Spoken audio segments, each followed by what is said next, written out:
Elimu ya darasani imeundwa katika mfumo wa kuwapendelea wale wanaofaulu, na ndio maana kuna mtihani na vipengele vingine vipo vingi kama coursework kwa wanachuo. Kama wewe ni A material na ukashindwa kupata 16, pengine ukapata 14 hivi, wewe unakosa kigezo cha kufanya mtihani wa mwisho, yani UA. Na kwa sekondari basi hautakwenda ngazi inayofuata ikiwa utashindwa kufikia zile alama ambazo zimepangwa, yani daraja A, B na C. Ukipata daraja D, wewe umefeli moja kwa moja kwenye ngazi hiyo. Ukipata F, basi hiyo utakuwa pengine ni ugonjwa wa taifa, hesabu ama kemia, pengine somo ambalo ulishindwa kufanya vizuri. Hapo utakuwa umefeli mazima, yani ulipata 0. Lakini unajua kwamba wapo ambao walifanya makosa kwa kujua au kwa kutokujua, na mwisho walifanya kitu ambacho kimependwa duniani ama bidhaa ambayo ilikuja kufanya vizuri zaidi leo, kesho na hata milele, kutokana na uendelevu wa utengenezwaji na uzalishwaji wa hiyo bidhaa. Subiri, mara ya mwisho kula chips ilikuwa ni lini?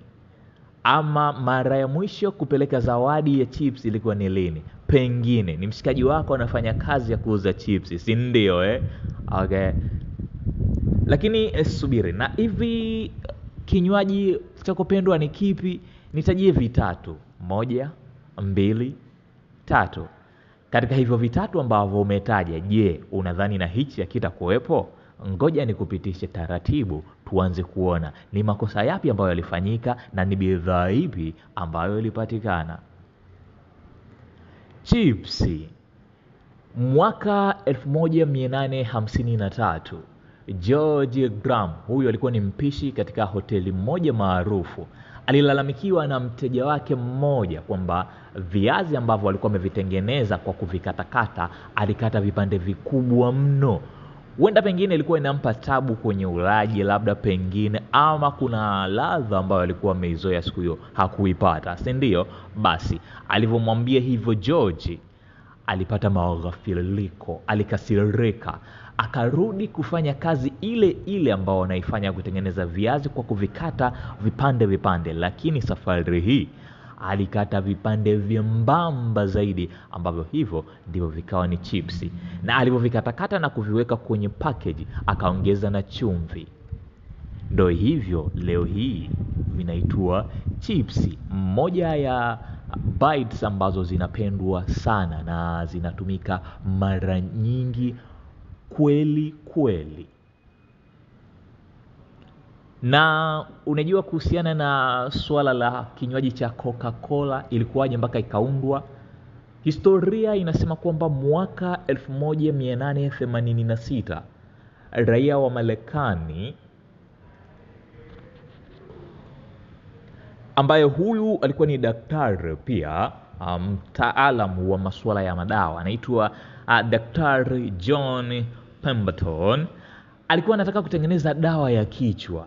Lakini akiwa katika kufanya ile michanganyo ya dawa, wana daktari huyu alichanganya coca leaves na coconuts. Hizi ni kemikali ambazo yeye alikuwa akizichanganya akidhani kwamba huenda itafanya kazi vizuri. Baadaye alipochanganya na carbonate, likatokea jambo ambalo hakutarajia kabisa na hakudhani ingekuwa hivyo.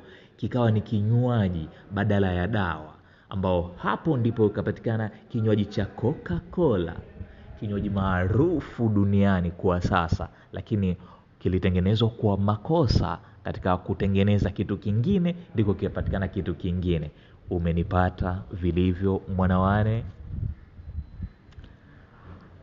Ice pops, au unaweza ukasema ice cream, pengine unapenda kununua hiyo pia. Lakini unaambiwa mwaka 1905 mtoto mwenye umri wa miaka 11 anaitwa Frank Empers alichanganya juisi na soda, na kwa bahati mbaya aliacha usiku kucha ikiwa na kijiti ambacho alikuwa amekiweka kwenye hiyo chupa. Na kutokana na uwepo wa baridi kali kama la Njombe hivi ama Arusha, kile kimiminika kikaganda. Alipoamka asubuhi akakuta kwamba limekuwa kama jiwe hivi. Basi mwaka ambao unafuata ndipo hapo ambapo akagundua kwamba ile pale ni ice pop. Ilikuwa ni mwaka 1905 ndipo ikaweza kugundulika, na leo hii watu tunaitumia ice pop kutokana na makosa ambayo yalifanyika. Haikuwa ni mpango, ila ilikuwa imetokea tu, ni bahati mbaya. Nasema ajali kazini ambayo ilikuwa imeleta ugunduzi mzuri, na leo hii ni miongoni mwa bidhaa ambazo zinapendwa zaidi.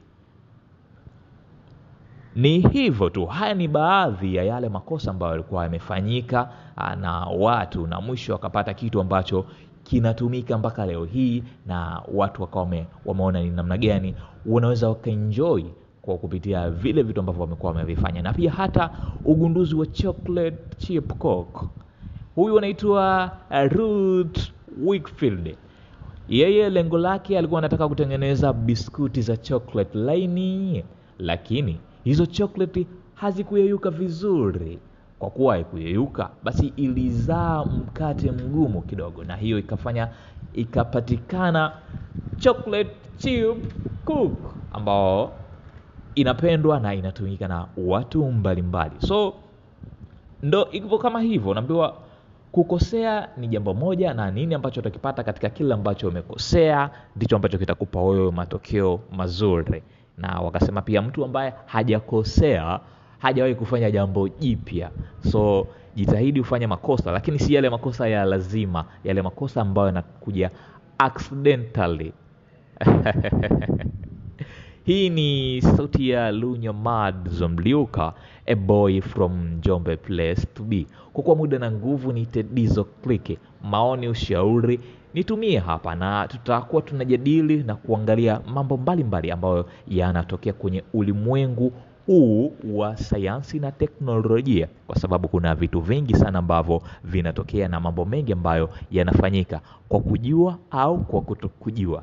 Na je, ni kipi ambacho ulikuwa unahitaji kukijua zaidi tuweze kukijadili hapa kwenye ukurasa wetu, na kipi ambacho pengine unadhani umejifunza siku hii ya leo? Napenda kushare na wewe pia uweze kuniambia kipi ambacho umefurahia na kipi ambacho ulikuwa haujijui. Na kama kesi unaweza ukapata kinywaji ukipendacho, kama ambavyo nilikwambia ukihesabu 1 2 3 utanitajia kile kinywaji ambacho unakipenda. Je, kipo katika hichi ambacho nimekuambia siku hii ya leo?